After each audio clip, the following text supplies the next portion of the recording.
good morning, folks. We're going to do some artwork today. We're doing an Undead army in the Carnwood of Carnath.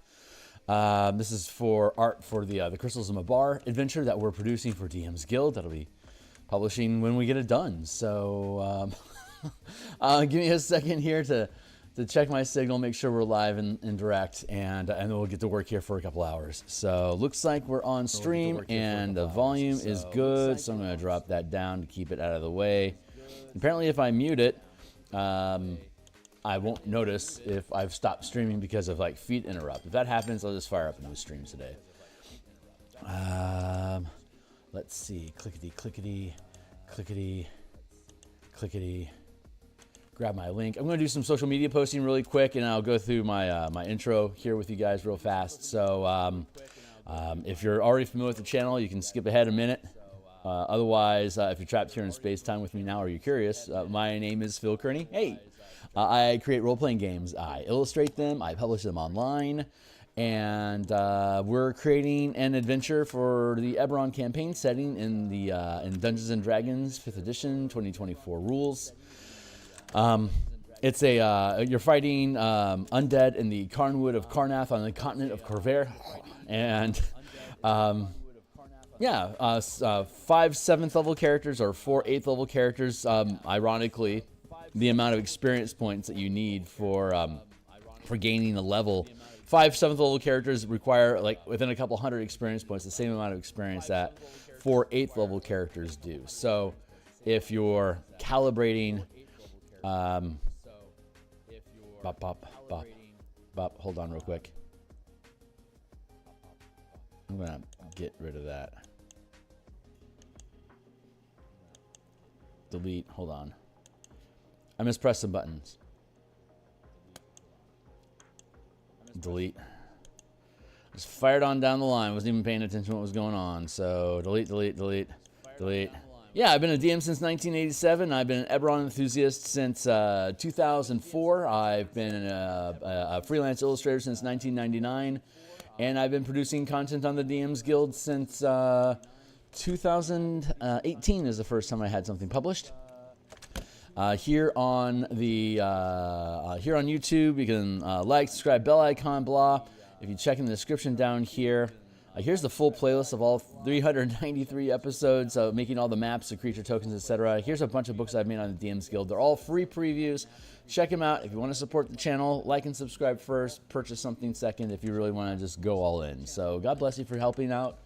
And we're making Undead. So let's get to work. We're going to, we've got until, I've got until, it's almost 7 o'clock here in Seattle today, a late start, but I slept in a little bit because I have today off. So I'll be online for the next 2 hours, basically making artwork like this, and then I'll bounce out for the day. I'll stop for streaming for a while, and then we will come back at 1:30 Seattle time, 6.5 hours from now, and we'll begin to we'll continue our work on the Bastion campaign concept of converting the Bastion system that's been presented in the DMG into a more ability check system, kind of like the downtime activities that are in Tasha's Cauldron to everything, but it would be applicable to everything that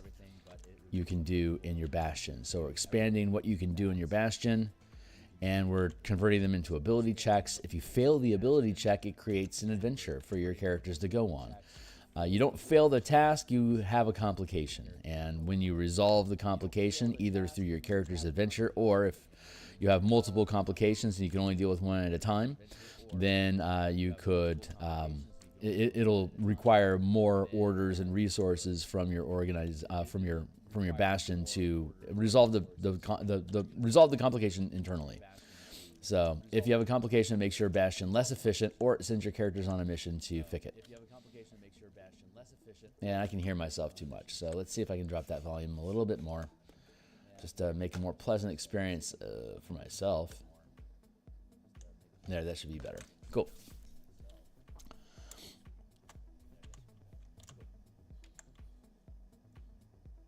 This gives this guy more of a head twist. Hold on.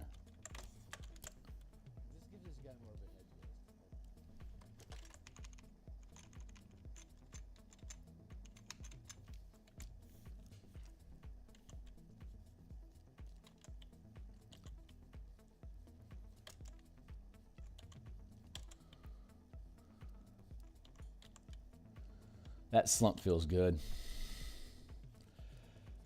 And let's trim that arm a little bit.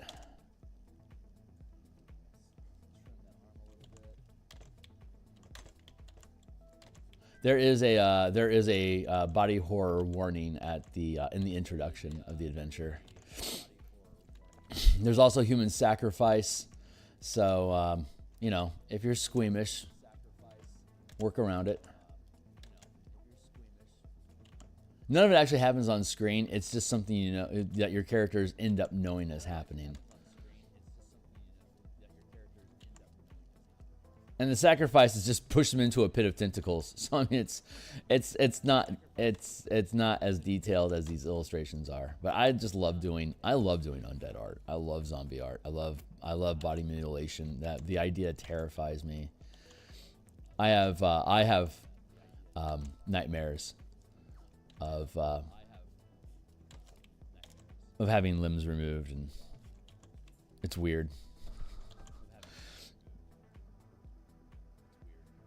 That arm feels off. Let's grab this chunk of it, and let's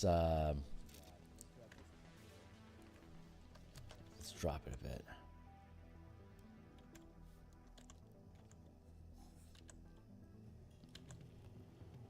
Pull that forward. There we go.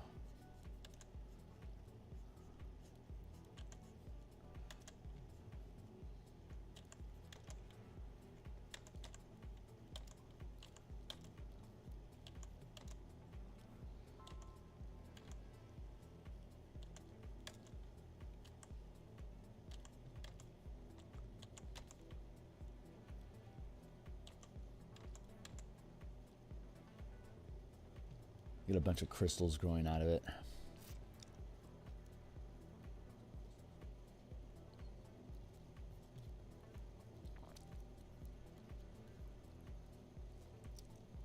There's a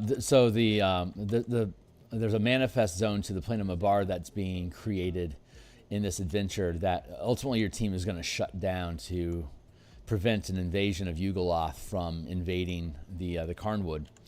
And necromancers, of course, it's Emerald Claw cultists, necromancers trying to utilize the manifest zone to harvest materials. There's a lot of exotic plants that we have an appendix that detail, which can be converted into different types of alchemical things, like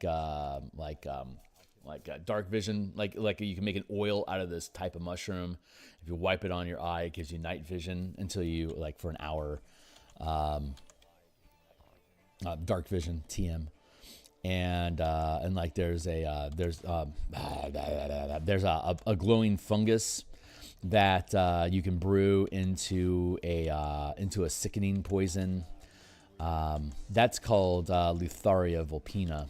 Sorry, Vulpina Lotharia, LARP, and it'll grow on any open sore or wet material that's in the manifest zone. So some of the undead, we have something called a fresh dead, and fresh dead are recent people that die in the manifest zone. There's long dead, which are the skeletons, and they've got these crystals growing out of them. They have all these crystals growing out of their skeleton. Because the crystals of Mabar, the soil in the manifest zone is leached because Mabar is necromancy, or is the plane of undeath and, you know, necrosis and stuff. It effectively leaches life appropriately from the soil that is in the manifest zone, and then these weird plants start growing from it instead, kind of terraforming the environment.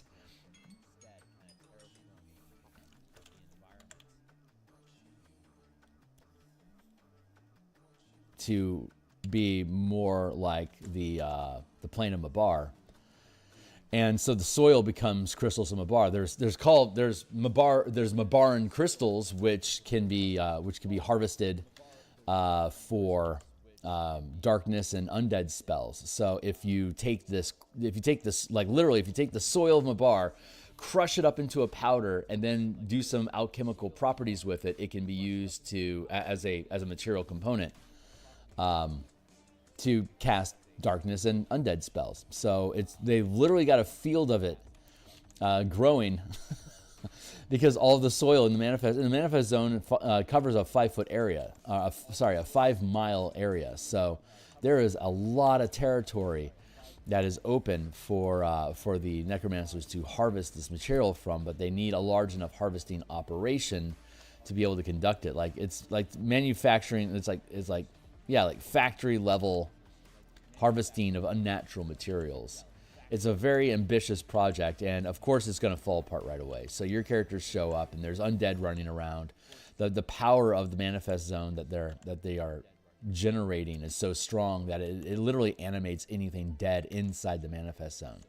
And there happens to be a number of unmarked graves from previous necromantic experiments that Karnath didn't really want to be on the radar for, so they just buried them in the Carnwood, and then they forgot about the facility that was doing it, like, you know, on purpose. And so the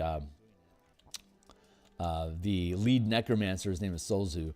Solzu was military intelligence during the last war, as well as being Blood of Vol. So he had access to Ader Academy, which is like a Indiana Jones style archive of all things evil and of war. So he spent some time in his furloughs researching information about Ader Academy, or the things that are in Ader Academy, and knew that there was an artifact in there called the Eye of Mabar.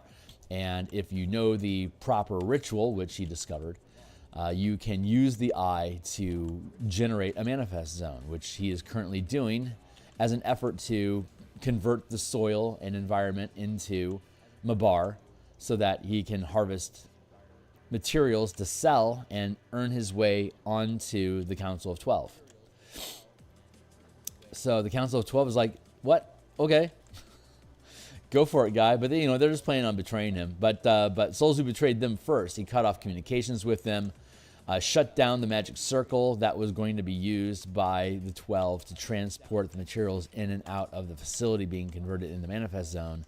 Solzu has plans to start sending materials to another location, but one of the plot hooks in the adventure you could choose, like as a one-shot perhaps, is being hired by the 12 to assassinate the Emerald Claw cultists that betrayed them, and establish control over the facility to replace them with people that are more reliable. So your character's job is specifically to go into the facility, get the teleportation circle, and reconnect the runes that make the circle active. So you actually start off with a set of rune stones, and you know what order to put them in. So when you find the teleportation circle, you can drop the crystals in and activate the teleportation circle. And then technically your objective is done. The teleportation circle turns on. Your characters can leave, and while they do, a Black Ops wet work team, basically like a paramilitary organization that works for the 12, comes in to start cleaning up everyone. There's scientists in there. Obviously, there's the Emerald Claw, and there's Zealot soldiers. There's also the Red Wolf mercenaries that are legitimately good people. So if you don't stick around, if you don't care and you leave, then all of them are going to get killed. And the adventure is over and you don't care anymore because it was a one shot. But if it's part of an ongoing campaign, and your characters over the course of the adventure take a liking to the Red Wolves, they're going to get killed. So you got to do something about it. So do you want to break your orders and attempt to protect them from the wet work team, or are you just going to do your job and get out like you're instructed so you can get paid? If you betray the 12, they'll put you on their hit list. If you succeed for them, they will potentially give you additional missions in the future if that's how the DM wants to run the campaign. So a lot of fun options. There's 6 plot hooks in total. One of them assumes that you're deputized by Fort Bastion to investigate complaints of people disappearing, people that are being sacrificed to to the ritual. They're being snatched from these new refugee farming communities that are cropping up along the Carnwood. Everyone warned them it's dangerous to be there, but it's also land that was open because no one else is willing to go there. So the Emerald Claw is using the rumor of the Carnwood being haunted as an excuse to steal people. And they're doing it. They're stealthing in and out of a secret entrance that they didn't tell the Red Wolves about. So the mercenaries legitimately don't know that the Emerald Claw are stealing people. And there's areas inside of the facility that the Red Wolves are instructed to not go, where the Zealots, the Emerald Claw Zealots, are the only ones that are present. And that's where they're taking and holding their victims quietly hostage. One of the optional encounters once you get into the facility is that some of the villagers escape and they're trying to get through the dungeon alive. And when you run into them, like, oh my God, please escort us out of here. Ugh, escort mission. But if you do, if your objective is to find villagers, these are the villagers that you're looking for. So if you want, you can just decide to bail on the adventure because you found the people that you needed and just let it do what it wants. If you decide to do that, the Wetworks team from the 12 eventually shows up and cleans it up for you. Or if you want to blend the two plot hooks, the Wetwork team arrives while you're trying to rescue the villagers, and you, as a moving body inside the facility, are on the list to kill. So you're now trying to protect villagers not only from Emerald Claw Zealots, Undead, but also a team of assassins that are there to kill you, or kill everyone indiscriminately, so you're included. So there's a lot of way for you to be able to take like the different plot hooks that are there and use them as antagonists to prevent your characters from achieving their goals or to create additional complications. So that's those each dungeon or each I've got a flicker going on. Hold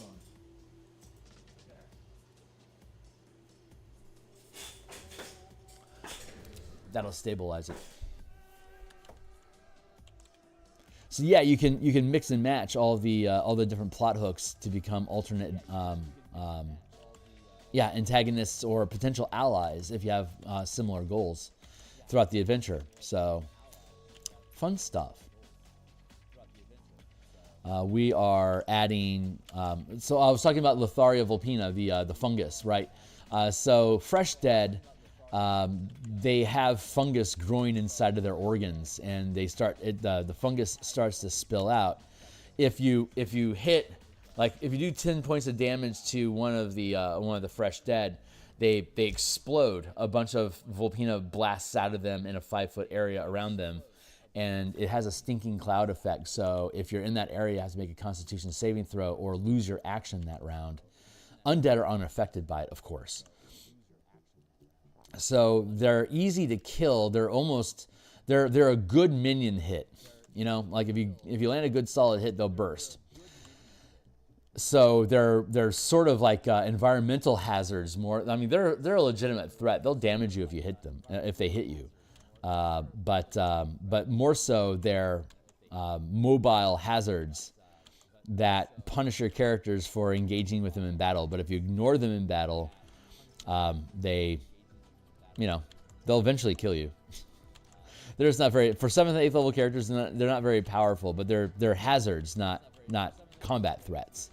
So if you're fighting ghouls that have some Fresh Dead in them, if you lose your action, the ghoul is going to be able to pounce on you a lot more easily because you can't form a defense against them if you're constantly throwing up.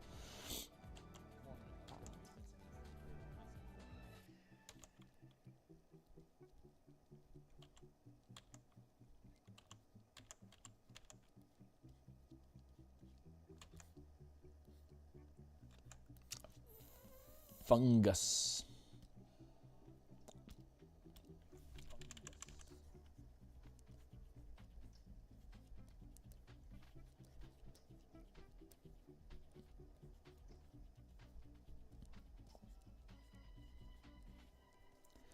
Blur that edge a little bit more.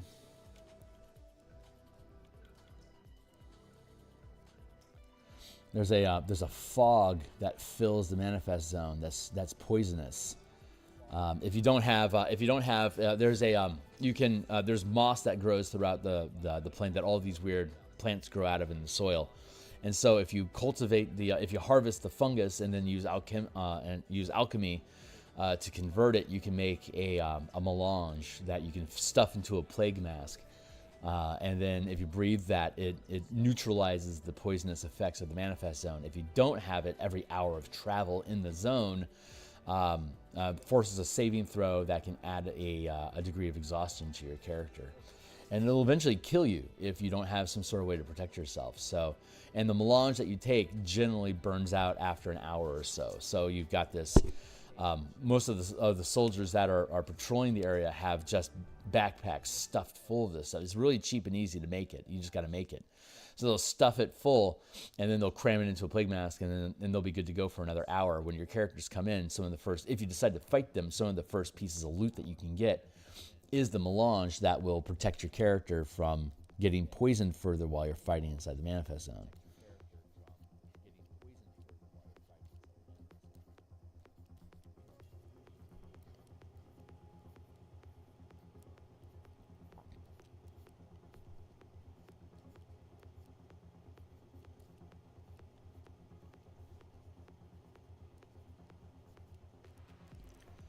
Cool. That looks really good. I'm really happy with this.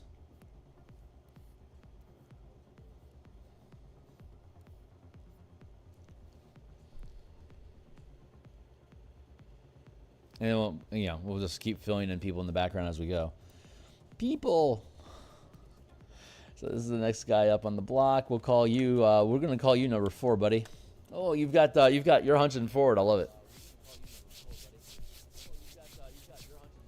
I'm going to take a sip of coffee, contemplate our next move. So I'll finish doing the line art, and then we'll drop, we'll color underneath the art, cell shading style, like in comic books. And then we'll merge the color to the line art, and then we'll blend it together so it's semi-realistic. And then we'll move on to the next piece.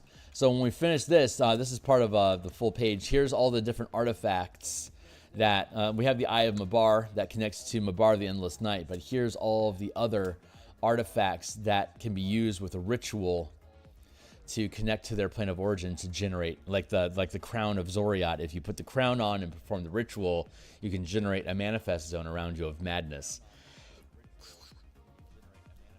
Or if you're playing a Flute of Sarania, while you're performing, you can generate a manifest zone around you.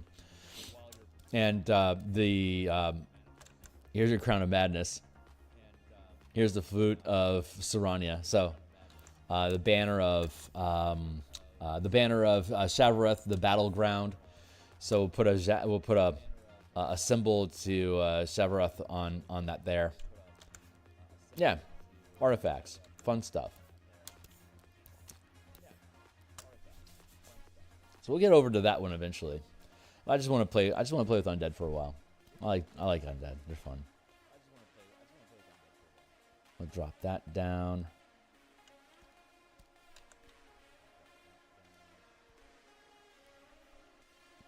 I think I can afford to make this guy a little bit smaller. Nice.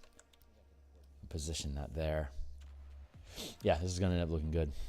Let's conceal that one for now. And put a new layer down and zoom in, and oh, this guy's slop. Okay, well, it's sloppy, so I won't have to sustain it for long. So let's just start working the body.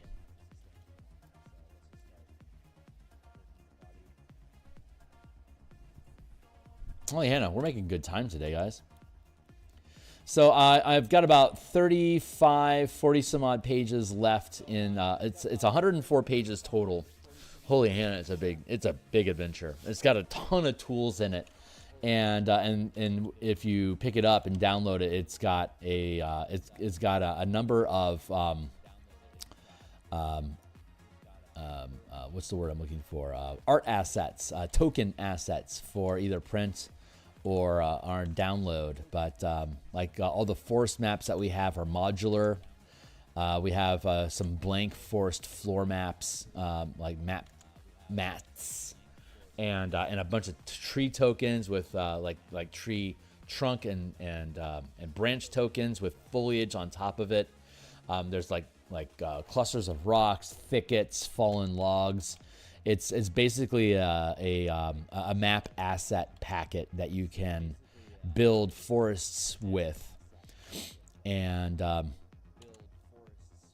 so we have, I think, 4 different forest environments that are like pre-built that come with the adventure.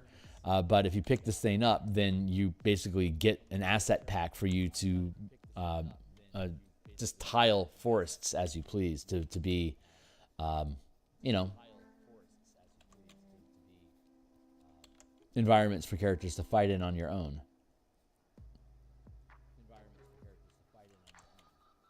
This guy's got a real Muppet look to him. I like it.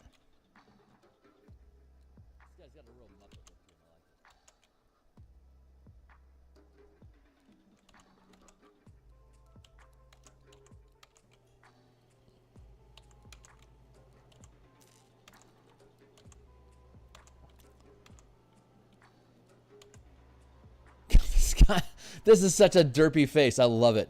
Let's make that a bit bigger. And then we can consider resizing the whole head in general.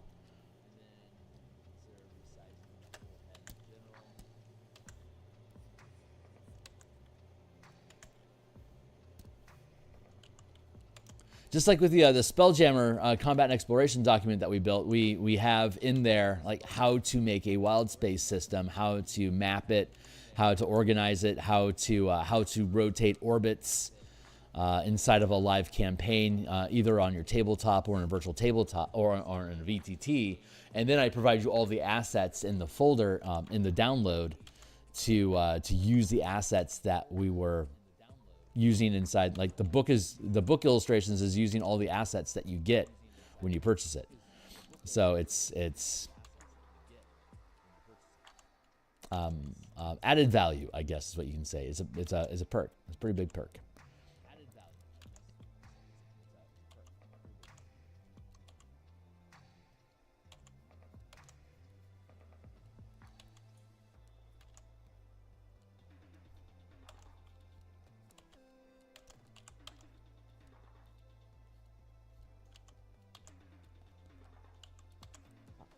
And there's map assets for the manifest zone itself, with the the rotten swamp.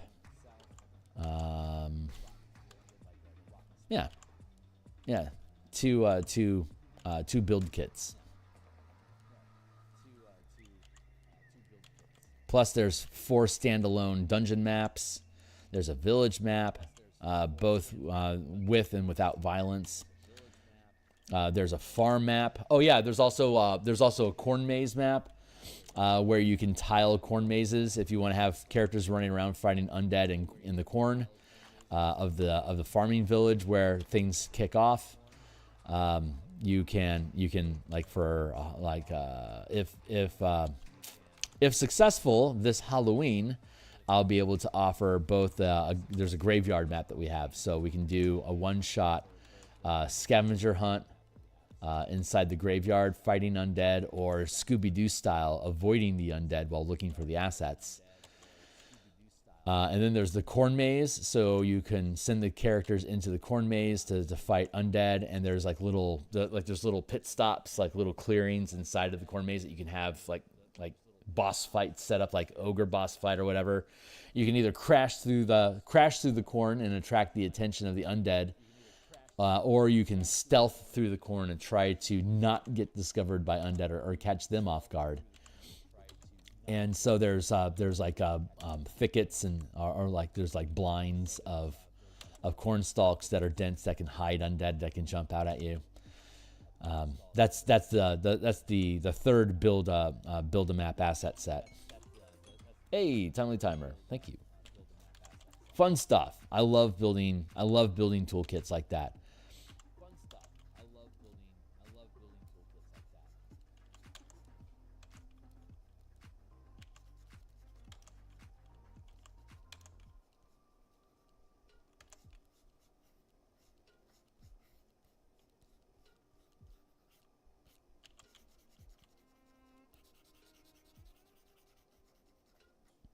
This one has a shield.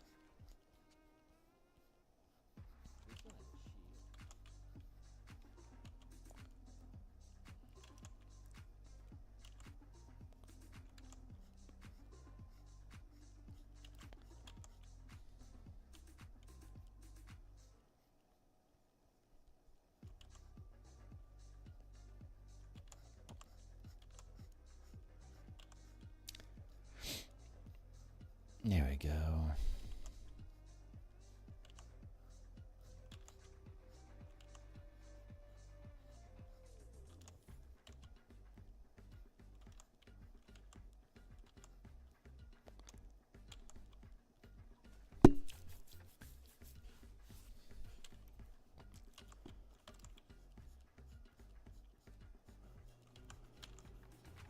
And here.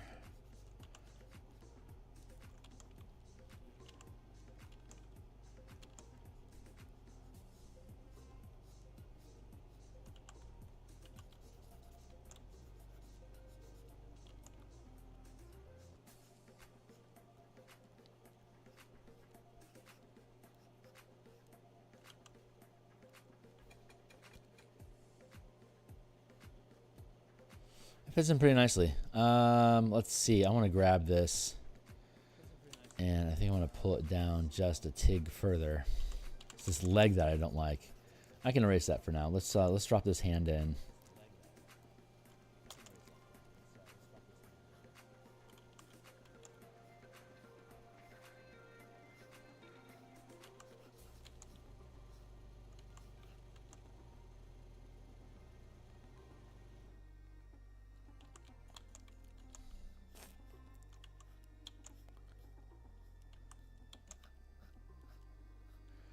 Just because undead are holding weapons doesn't necessarily mean they know how to use them. They could just be dragging them along the ground and trying to bite you with the shield and the sword just hanging limply at their sides. I always think that's kind of funny. Like it kind of relies on the intelligence of the undead. How sinister do you want them to? I mean, they should be sinister. They should be wanting to hurt you. They should be wanting to kill you. They're undead. They're evil. They're just born of evil. They want to. They lack life. They want to take it from other things, as though it's like they remember being alive, but they can't access it.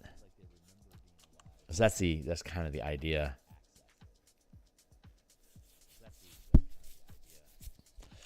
Let's see. How do I need to bring this in here?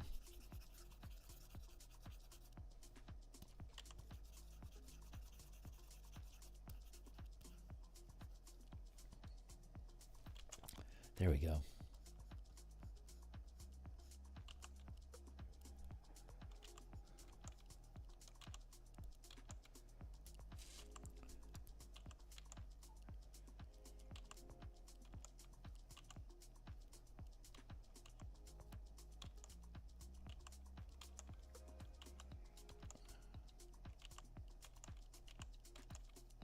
So yeah, I stream Monday through Fridays in the morning like this. I also stream on Saturday, but I do design instead of artwork on Saturday morning, unless I've been commissioned to create art. And I have a commission that's coming up, which I will be illustrating on Saturday. I also have a game design stream that I have on Thursday nights, which was last night. We were working on the Bastion campaign system, and we have on either Monday or Wednesday, depending on when I play D&D. I'll have a lunchtime game, and then I also have a lunchtime design stream either on Monday or Wednesday, plus Tuesdays and Fridays. So today, I happen to have the day off. So I will be back on stream at 1:30 Seattle time, which is like 4:30 East Coast. And I'll stream for a good, probably 3 hours or so. And then I'll be back tomorrow morning. I always have a Saturday morning brunch stream, like I was saying. I usually do design, but if I have a commission, I'll work on the commission on Saturday. And I have typically about a 3 hour, 2.5, 3 hour block of time that I can work on Saturday morning, and then I'm out for the weekend. And I take Sunday off to spend time with family and friends, And then I have Monday off for a holiday this week. And then I took Tuesday off as a holiday. So I've got a whole bunch of streaming coming on.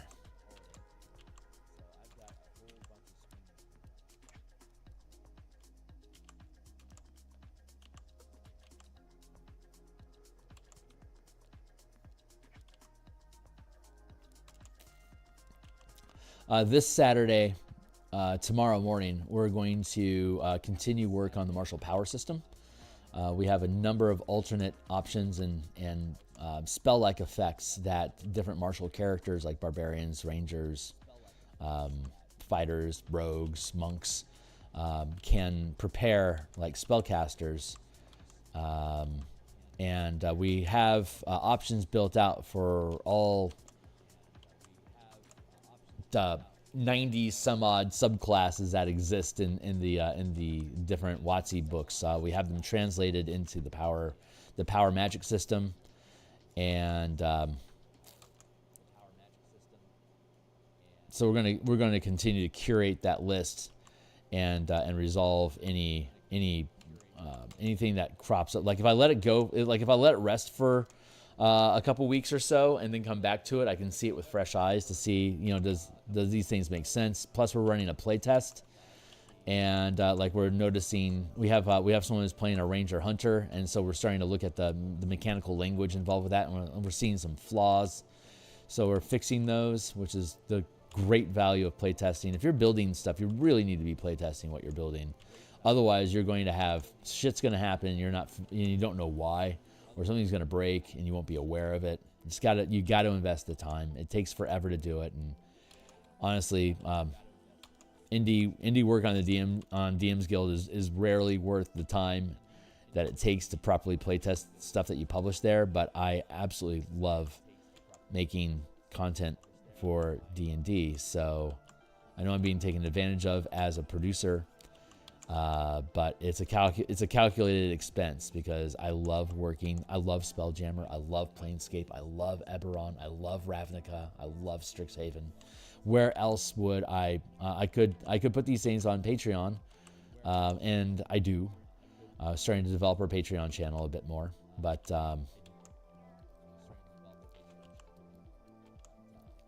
just to have things actually on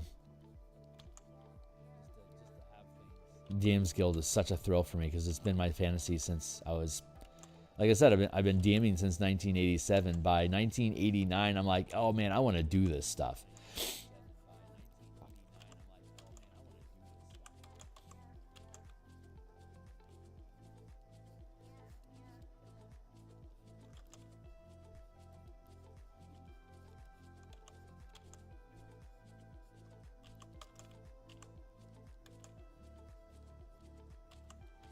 And since they don't want to hire me, the best way I can pull it off is by creating my own content and putting it on DMsGuild. So I get what I want, and when I'm done with it, I'll be moving on to my own stuff, doing Kickstarters and stuff like that eventually, probably next year.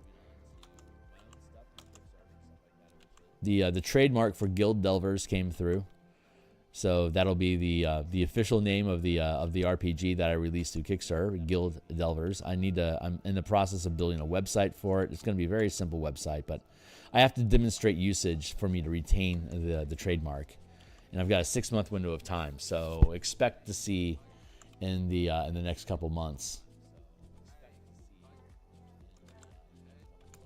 me creating a website. And then I can start developing an email list for people that are interested, and there you go. And we'll see if we can make a run for it in 2026.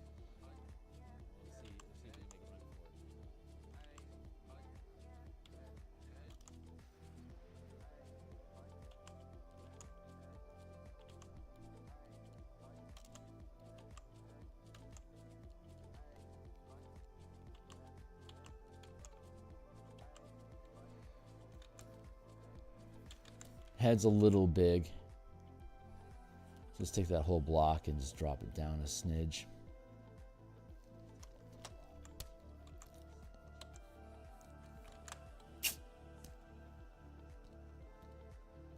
think I need to make the whole thing just a bit bigger.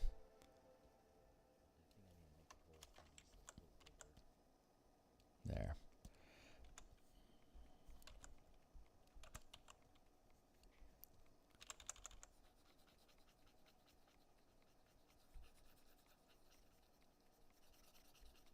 Erase all this extra stuff here that I don't need.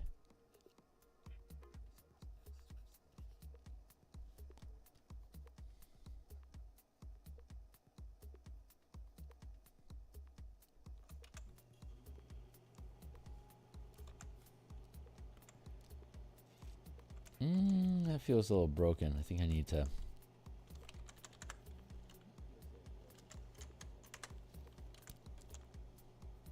Oh, wrong one. No wonder. Wait. There.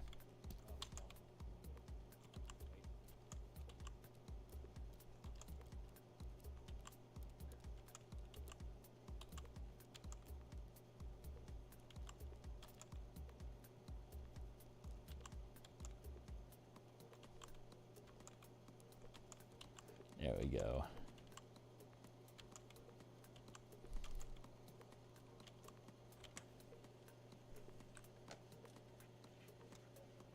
Yeah, we're still live. Good. How's our music doing? Music's still going? Good. Looks like my studio is stabilizing again. Sometimes it gets a little weird. I am not looking forward to Windows 11. I am concerned. I just expect businesses just to shitify things. Anyway.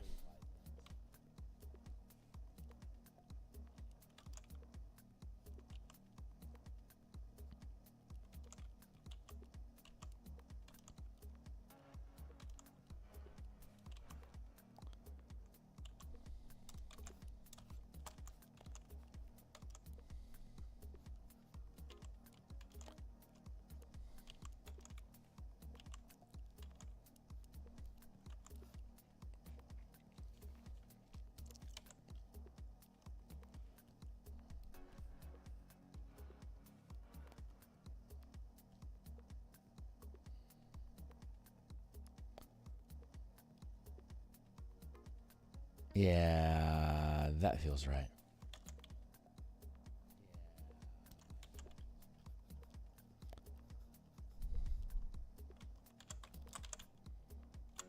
Let's drop another blarble of mist into here.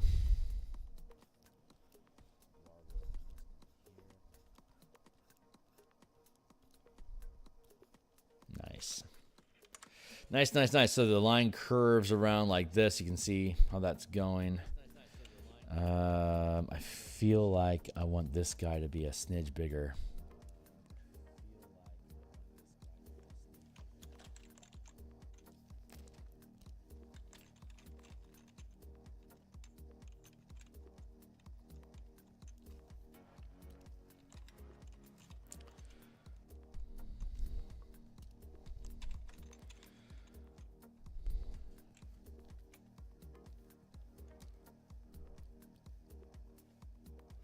It's a little bit smaller, and then we're gonna start having the next batch here. We'll call you. We're gonna call you number 5. Creative. See, it's got this curve along here now.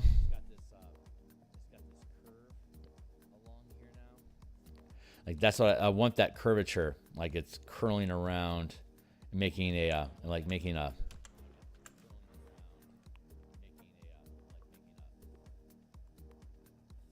a ring around this this Ugoloth that's rising above them all.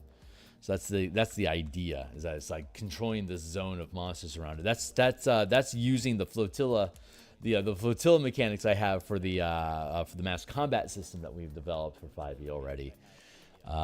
Where it basically you form a posse of creatures around you, and you have them all move together like they're a mount or a vehicle, And then depending on what their CR is and the size is how much damage they can deal. It's a very simple system, but it works incredibly well.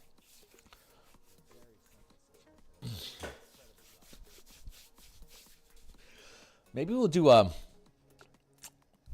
wanted to test the Guild Delver system, but I think maybe I want to use Greenest and Flames as a sample game.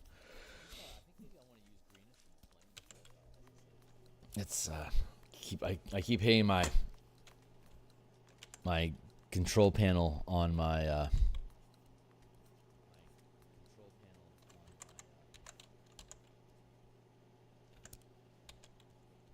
there we go.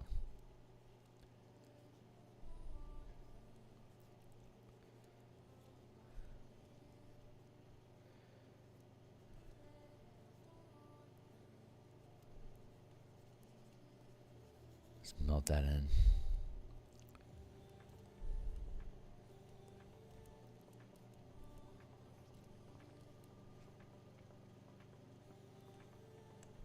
Nice. Okay, I'm really happy with that. Let's focus on this dude.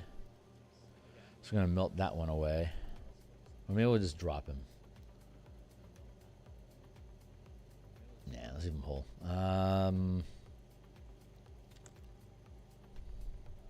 Yeah, that feels appropriate. So actually, yeah, let's clear that out of the way. And let's fade him down some more. And then add in another layer and keep at it. So what time is it? Jesus, it's only 7:30. I am making crazy good time today.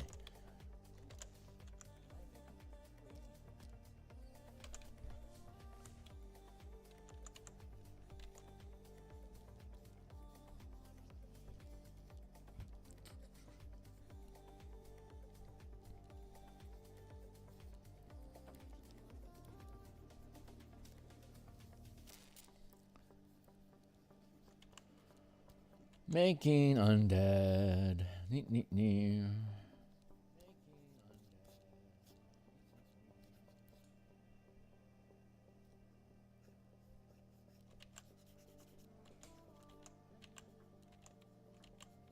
Go down to here.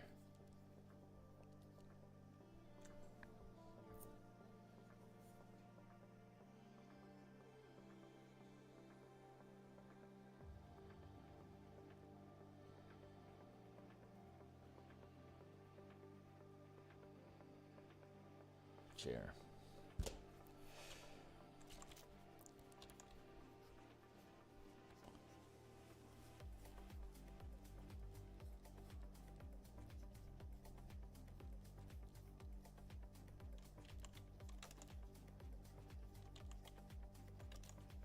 Like that.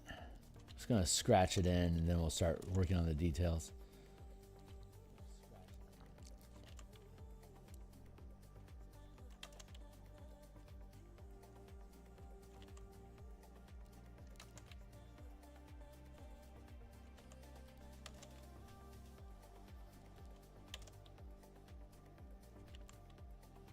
We're going to come back and start working on the Mecha Kaiju book again sometime soon.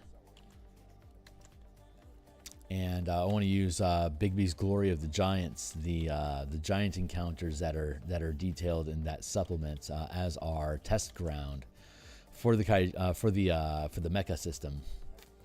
I already know it. I already know it basically works because of this. It's the same system as our Spelljammer squadron combat system. But equipping character, I want to stress test like what level of CR can individual characters in Mecha take on for an extended battle.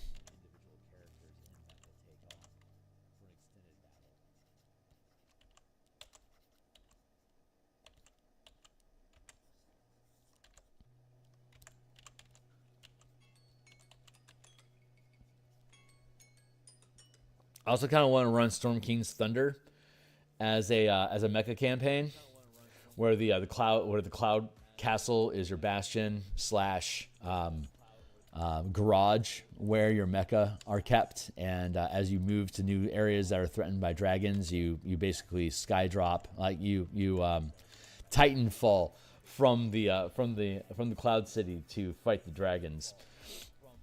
I like that as a theme. and I would enjoy. I would enjoy running that, I think. So we'll have to put that on our books as something also to do.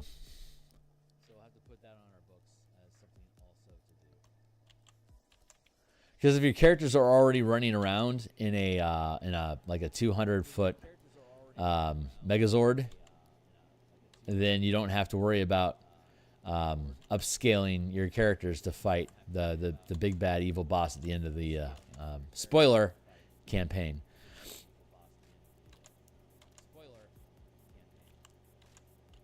Oh, this guy's looking good. Let's grab that. Let's grab that noggin and shrink it down a bit so it fits proper.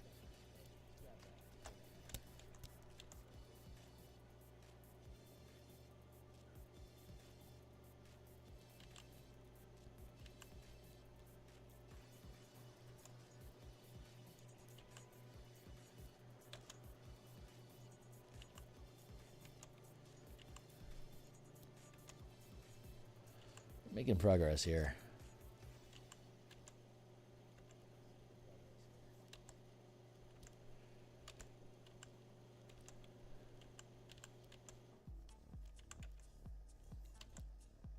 Yeah, that's the appropriate way.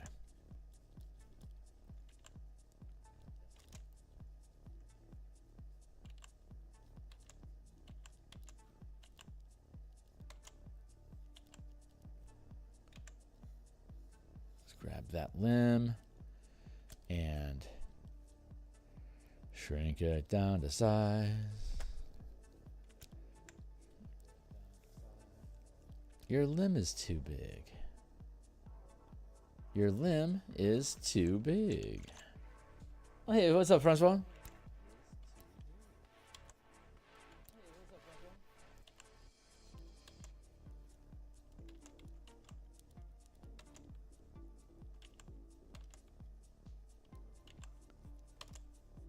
There we go. Making progress.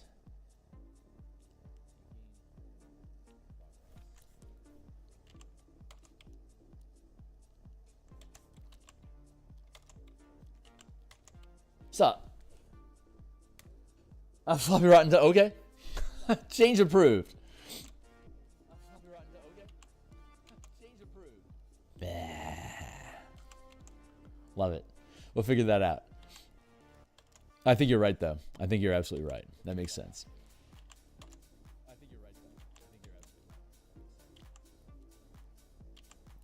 Allow me to eviscerate your bicep, sir. Thank you.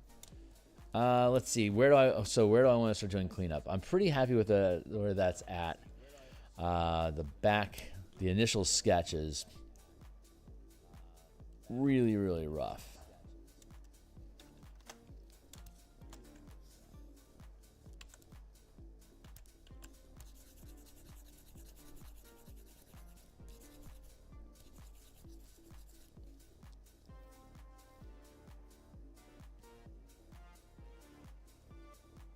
Good enough. Let's clean this up a little bit more.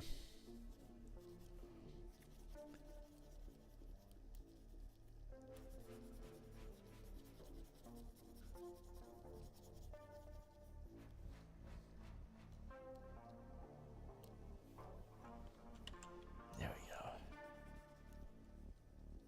Oh man, I just got really hungry. May can still have some sort of flesh in her hair. Yeah. I'm into it. The only real difference between skeletons and zombies is time.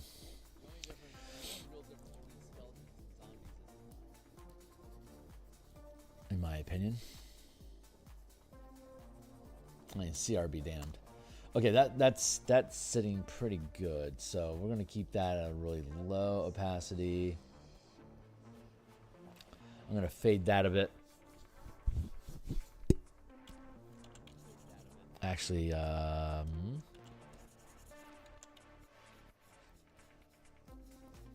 let's do it like that.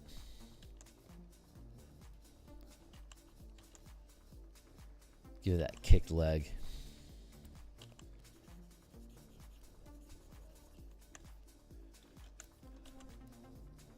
Yeah, I'm pretty happy with that. Trim that bone down a bit there.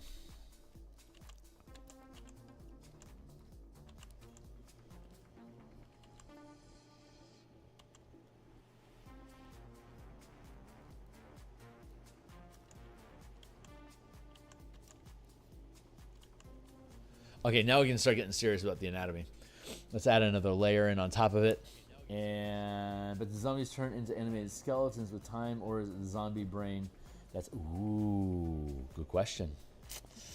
Don't know. I guess it can change depending on who's doing what, right? Like if you're using a Golgari spore druid, it could be that the spores are infecting the brain of the corpse, driving the body that way. In the mega dungeon that I'm running for the Martial Powers game on Mondays nights, the undead that they're fighting, they're lizard people, but lizard people. I mean, they're lizardmen or lizardmen, kobold, dragonborn, half dragons. Those all sort of group into lizard kin in my world. You got greenskins, which are like goblins, hobgoblins, hobgoblins, orcs, and ogres. Those are like green skin. And then you've got, and I know that they make goblins fey, and I also have bugbears. So I have like all those grouped together as the green skin clan. And then the lizard kin are, like I said, kobolds, lizard men specifically. A troglodyte can fit in that space as well, and then the dragonborn. So you have like these scaling toughness of different types of creatures. But in the mega dungeon, the portion of dungeon they're in right now is a lizardkin temple to a god of death and mutilation, and all of those undead they have snakes inside of their skulls that are the real intelligence, quote unquote, like the real sinisterness behind the undead. And when they kill the undead, the snakes, they can stomp on the snakes to kill them. Otherwise, the snakes can crawl away and potentially animate a different body.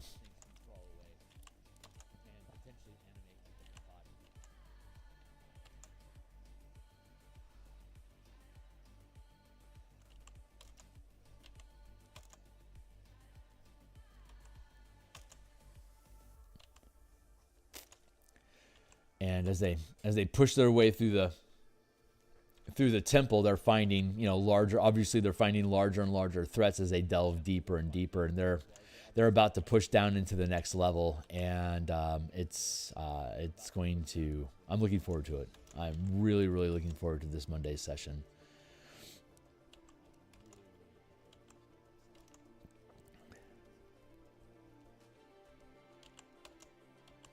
Let's give him a bit of a job. What's up? Yeah, no kidding, right? You like goldfish?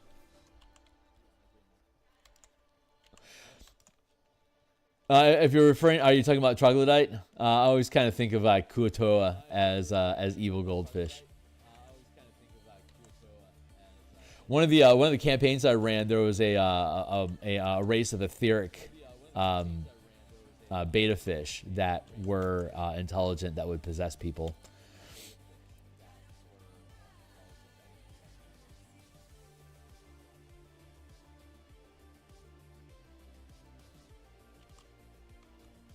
Give him a ghast-like tongue.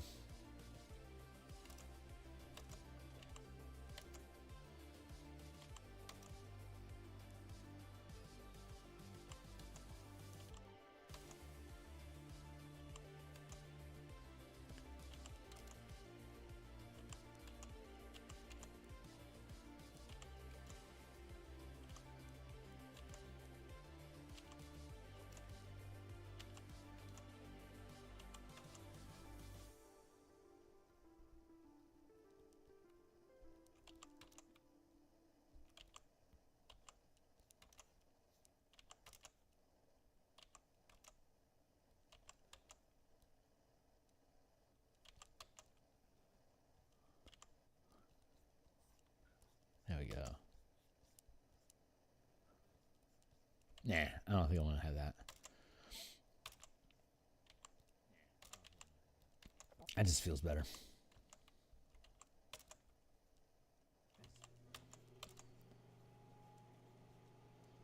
bones here.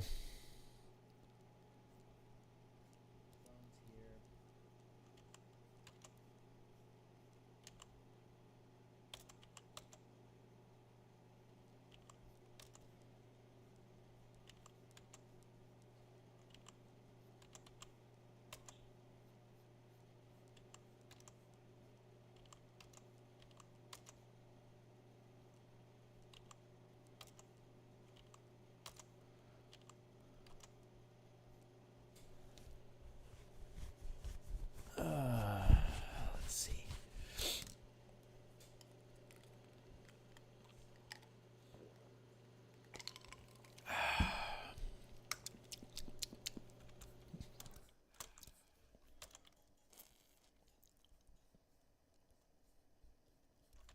How are we doing on proportions? Hold on.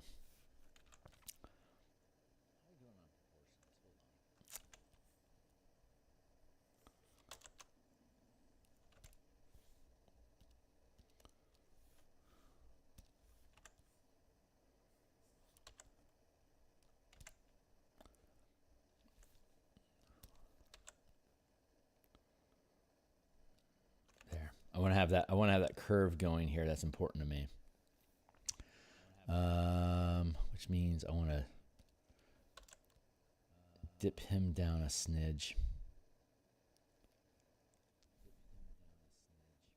Yeah, that feels good.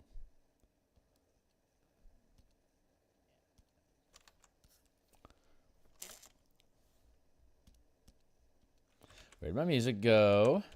Looks like you stopped again.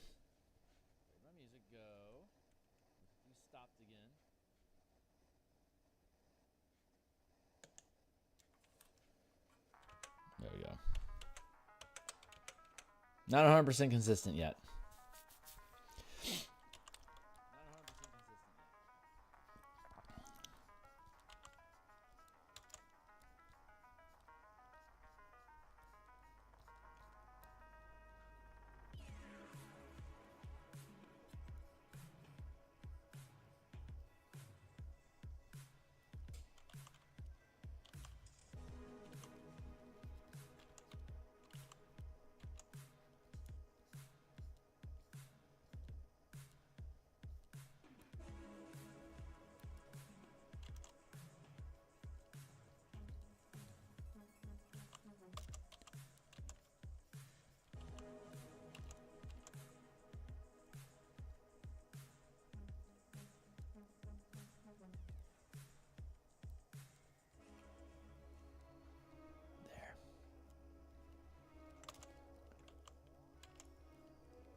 Yeah, that feels good. I like that. Good idea with that.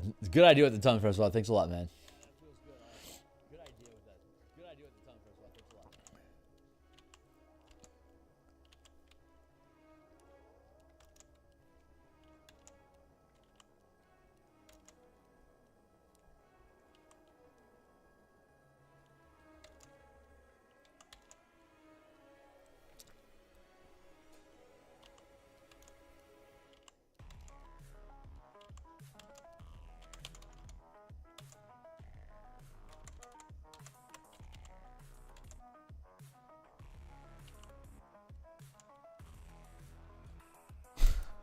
So great.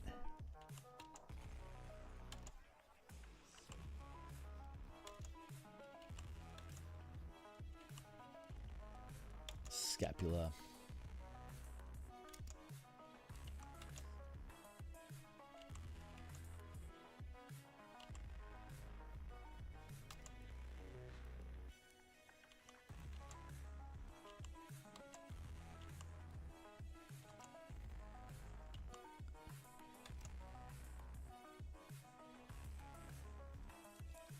Ribs.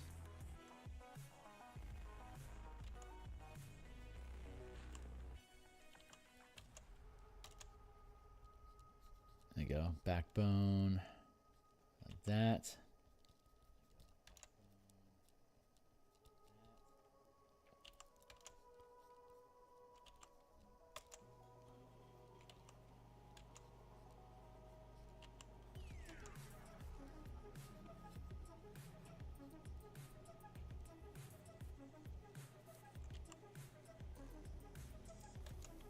Negative. I am a meat popsicle.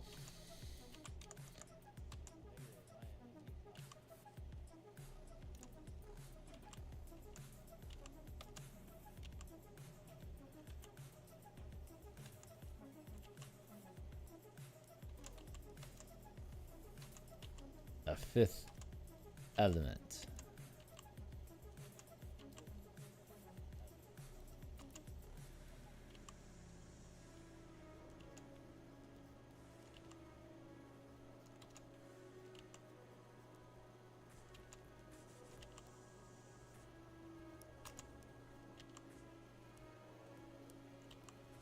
Let's get that straightened out. That feels pretty good. Then trim this in a little bit here.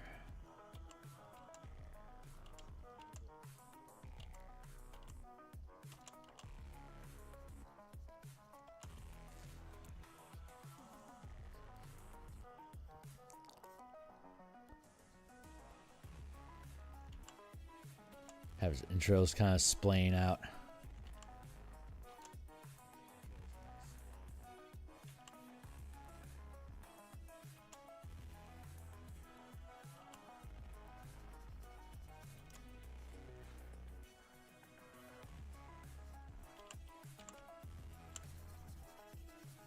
I think I can do that, but I want to figure out the anatomy. I want to figure out its stance, so I know where its center of gravity is at, so I know where to drop its entrails through.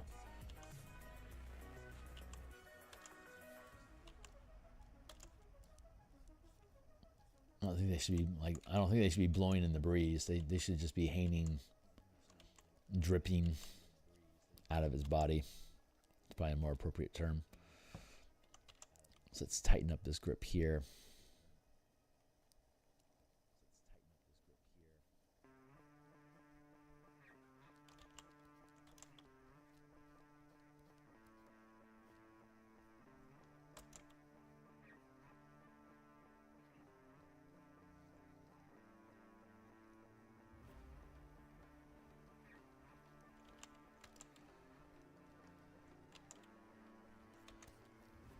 That feels pretty good.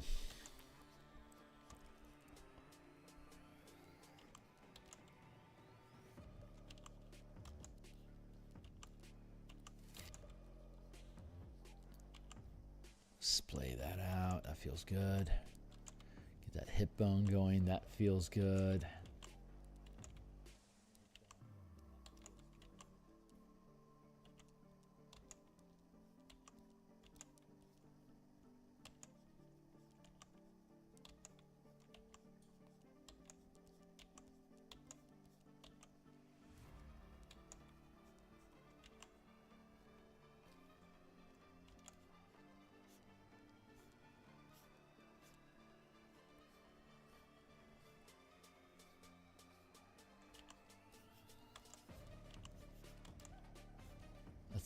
Let's clean this shit up a little bit. Hold on.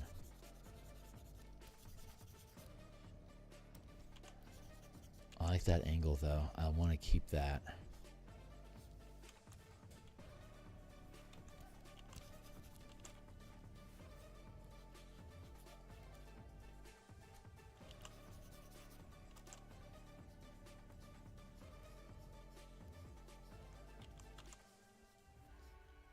What does this button do?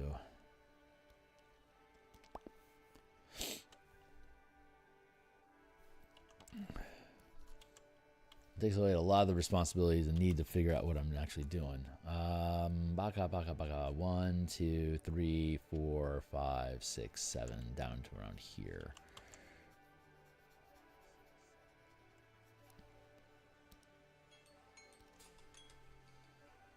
Yeah, I gotta be careful about those angles because we're starting to get into full body territory. I don't know if that's necessarily what I want to do.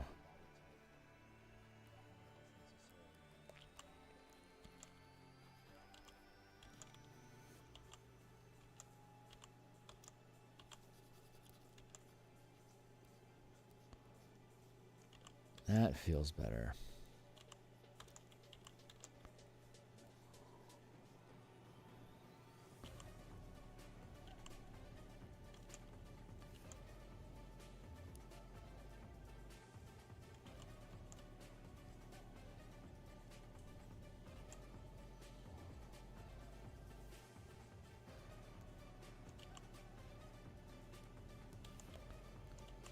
let's do that. And then here. That guy looks pretty good. I like that. So we'll drop this in here. And yeah, I can afford to...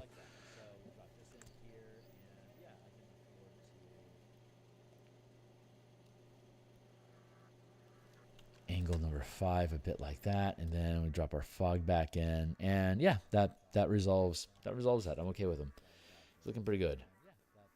Let's go to there, and then here's our next dude we have.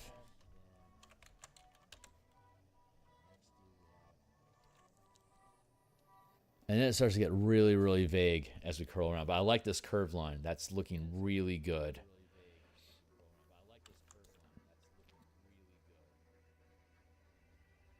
And then it's going to get a lot easier on the second line. At some point, we're just doing skull caps. And then it moves really, really quickly.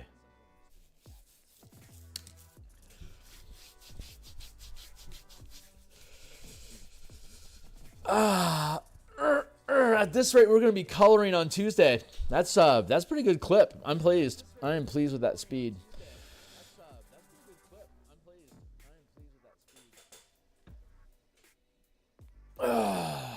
Stretching my arm a little bit here for a minute. Take a stress break.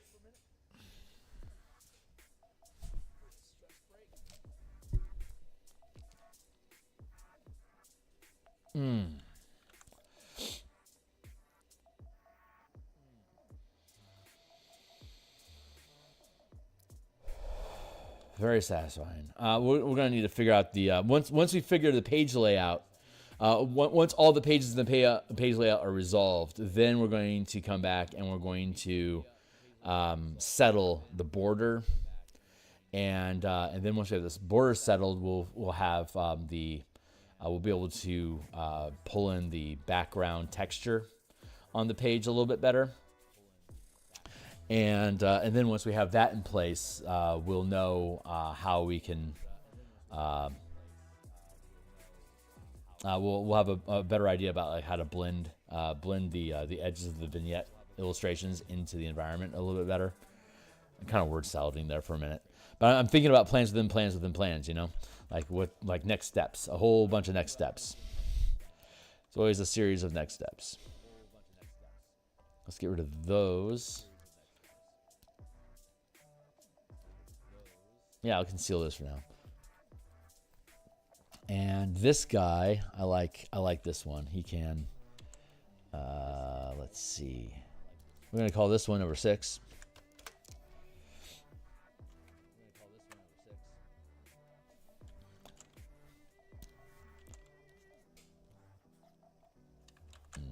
No. Drop that one back here like that. Let's conceal you number 5 here.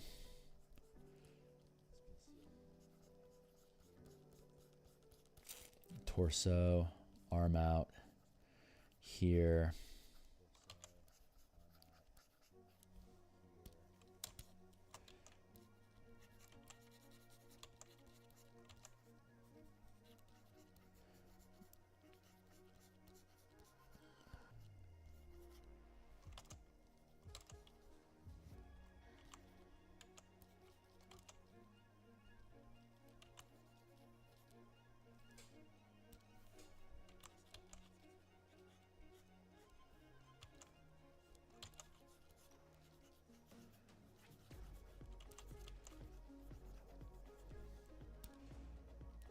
Yeah.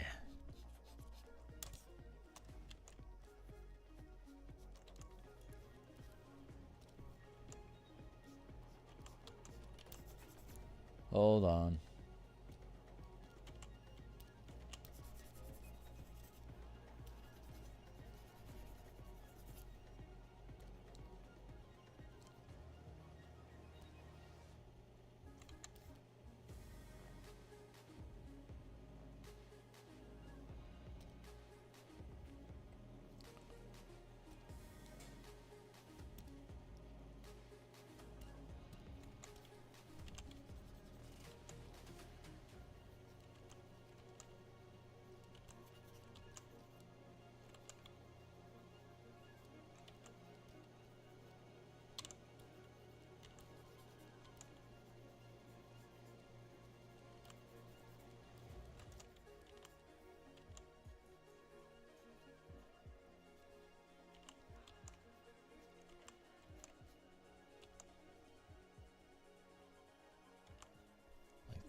feels pretty good.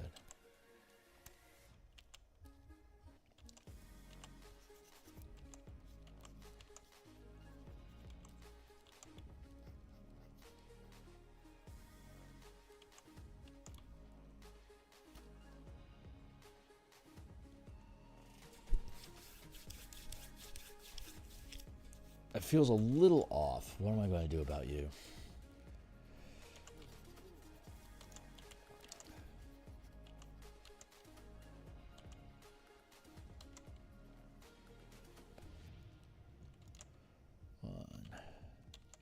He's just excited to be here.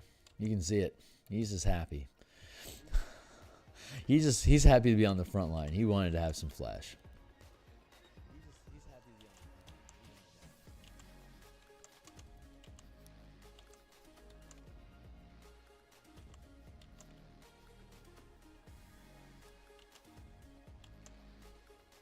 Yeah, that drunkard inner step. I like that. I mean, it's going to get concealed by fog anyway, but... Oof, you're bleeding, dude. Hold on.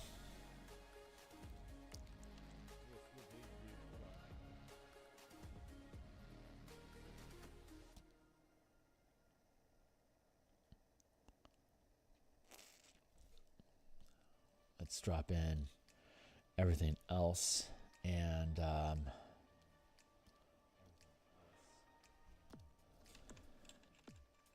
So you need to pull the whole rig over a little bit.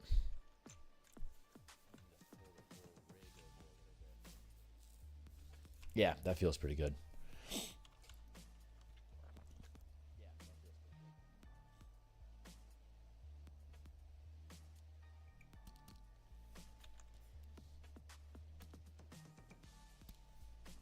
There.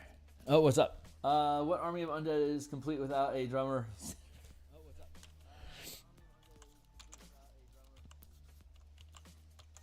I don't know. I don't know if Yugoloth think that way. I get it though. I don't know if Yugoloth think that way. I get it.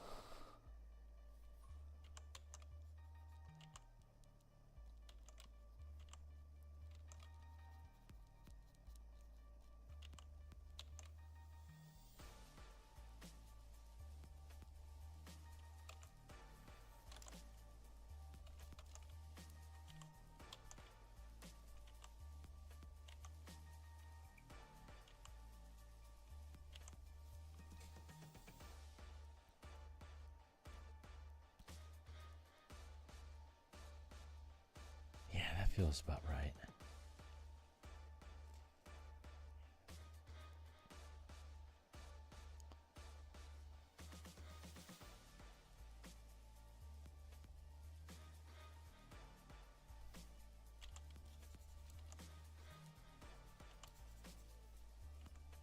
The arm's too big though. I need to bring it in a little bit.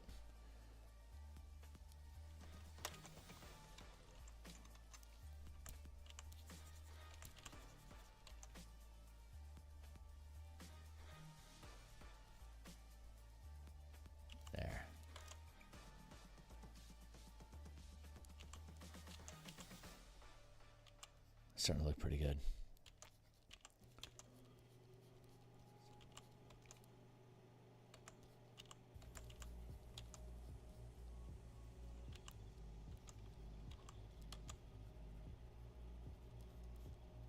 Angle there, angle there. Good. Good.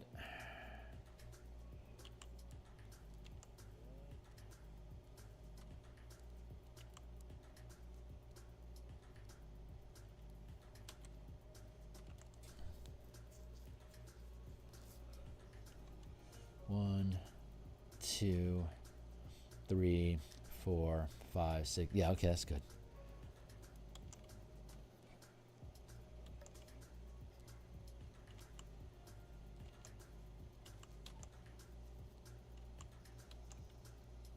All right, so that's a decent stance to sit in. Let's drop the opacity down and do it again.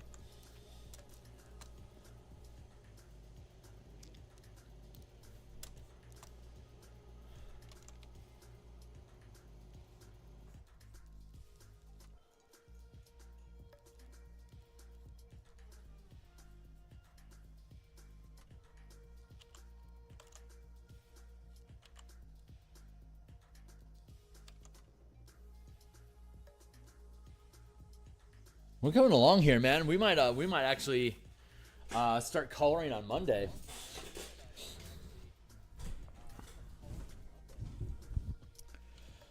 I think once I get this front line, I think when I get this guy done, I think I'm gonna take a break for a while, and jump out, start having my day, and then come back in at 1:30.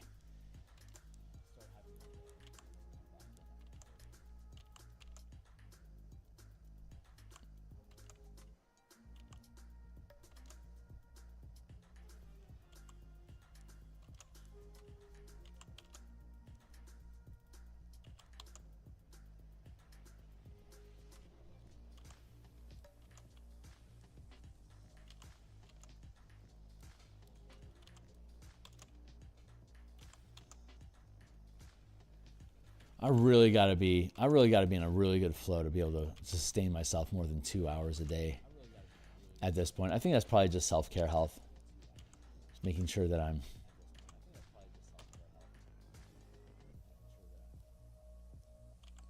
not pushing myself beyond where the energy of the piece is at the moment.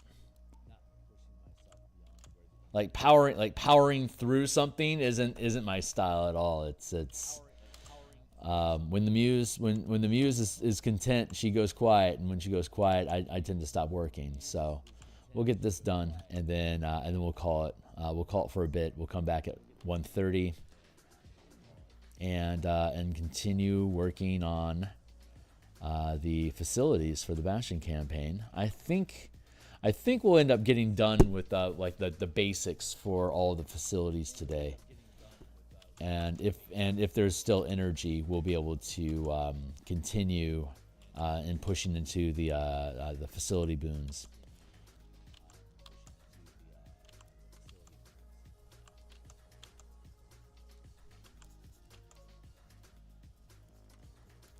But we'll see. We'll see how it flows.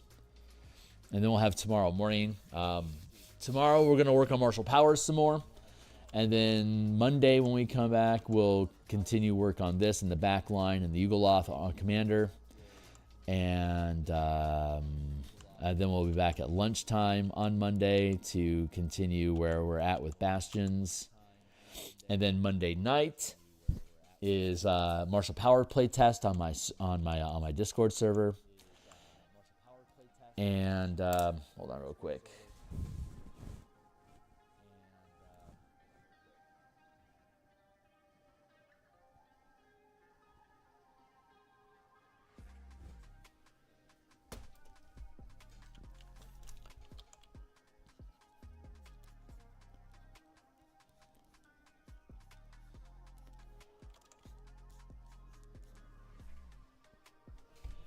Yeah, we're doing pretty good. Clavicle in there. I think I'm okay with him missing his lower jaw. I think that makes sense.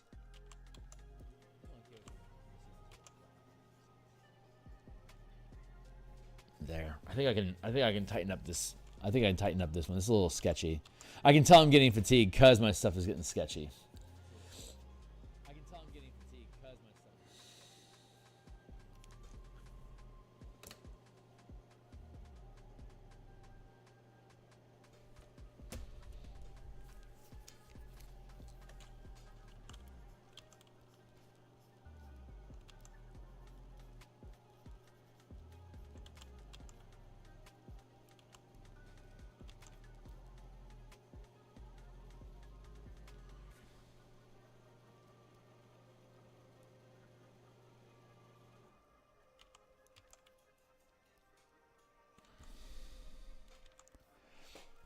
Give this guy jazz hands.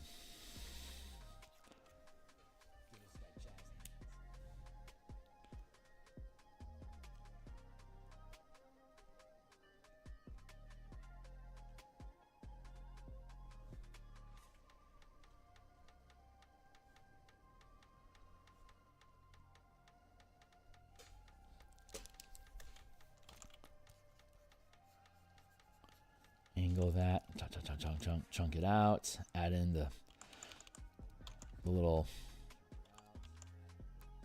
barbs, whatever they're called on your spine. There.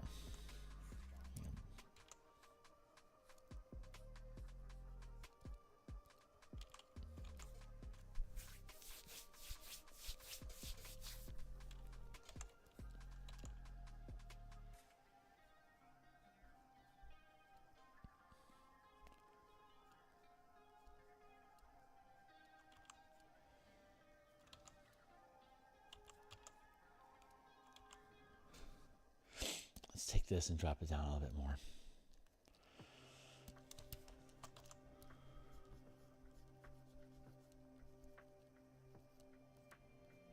This one's turning out pretty good. I'm happy with it.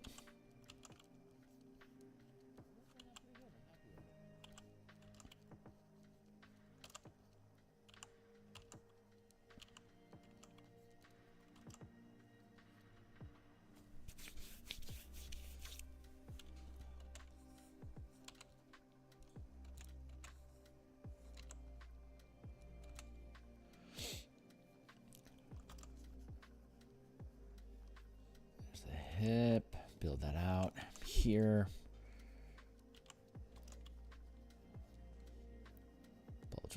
Ball joint, pelvic floor, coccyx. Coffee pot's hissing at me again. It's like, you're not drinking enough coffee, Kearney. I'm like, I think you're probably right. We're not drinking enough coffee.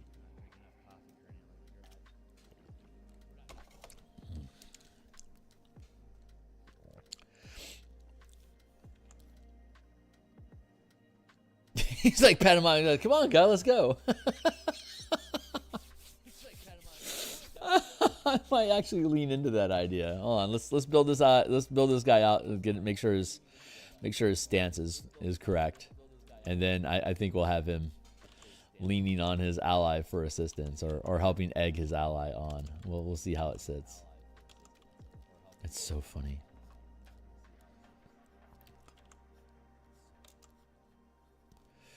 One, 2, 3, 4, 5. Good.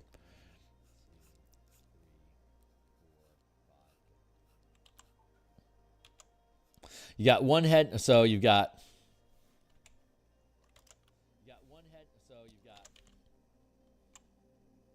One head here, and we got 2 heads here, and we got 3 heads here, and we got 4 heads here, and we got 5 heads here, and then 6.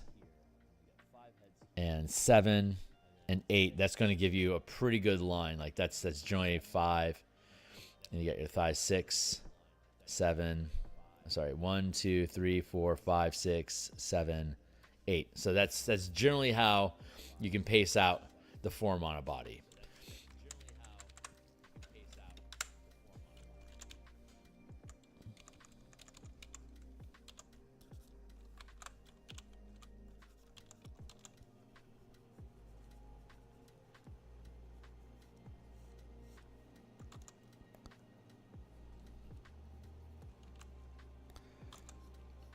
Yeah, I'm starting to get real sketchy.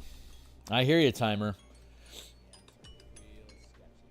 I hear you. Roll that over. Good.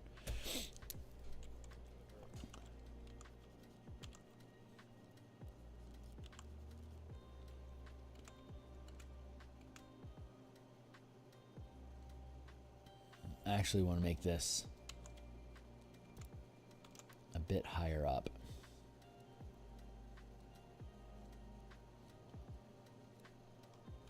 I'm not getting the tilt that I wanted out of the hips like I was imagining. So let me see if I can reconfigure that real quick.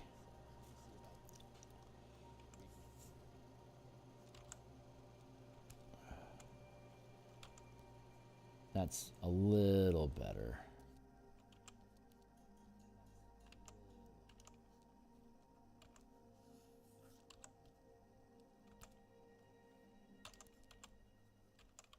There we go. That's looking better. That foot's off kilter. Free transform. Give that a tilt. Bring that in.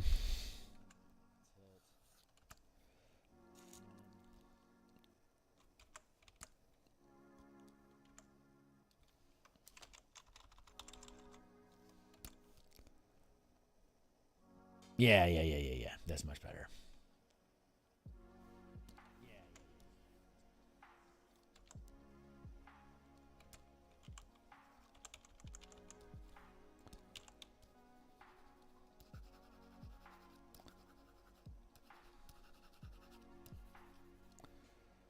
Good.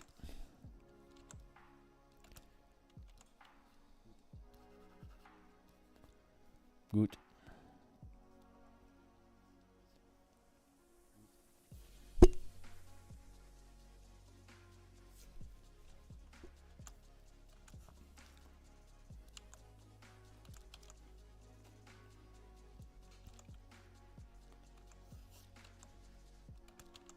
There we go. That feels good.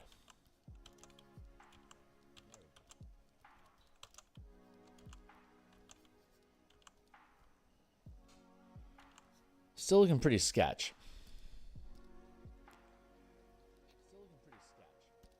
So let's, I think we can afford to increase his size a bit.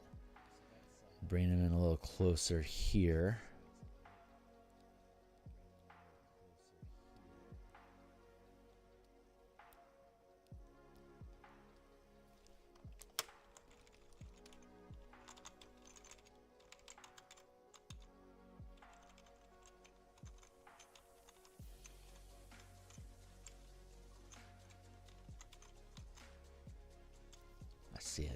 I see it.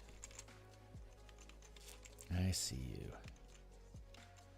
Right there.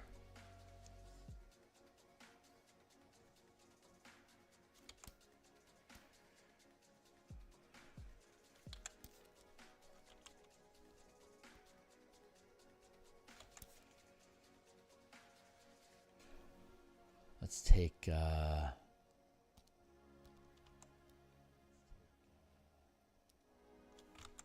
that one's good there. Bring that one in a touch here. And then this one curves in here. And then this one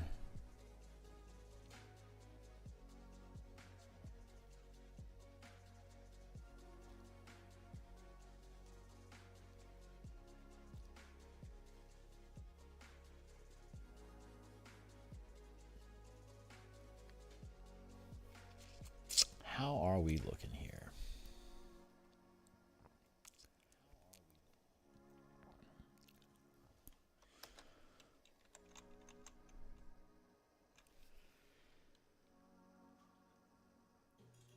That's gonna work. All right, I think I'm going to go ahead and call it quits for the time being.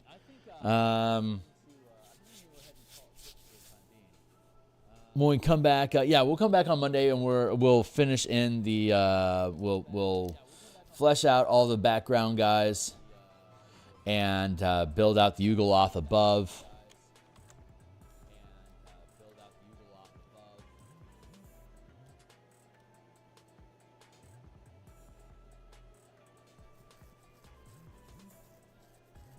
Yeah, get all that line art done, and then we can start and then we can probably safely start filling in color on Monday.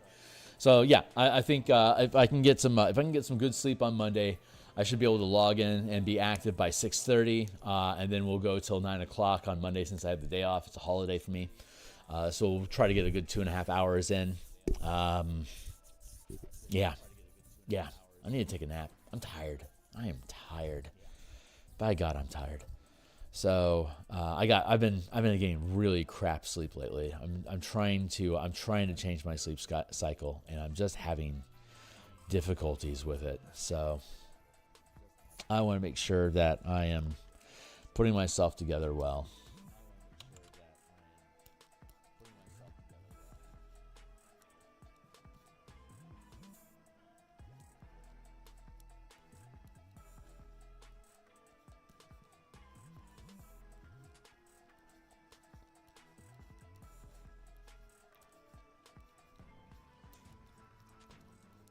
Let's do that. I'm gonna have to do an individual layer, a fog for each individual layer. I think as I go through. So I want the fog to help conceal the feet, to drop the visibility here, and just to add atmosphere.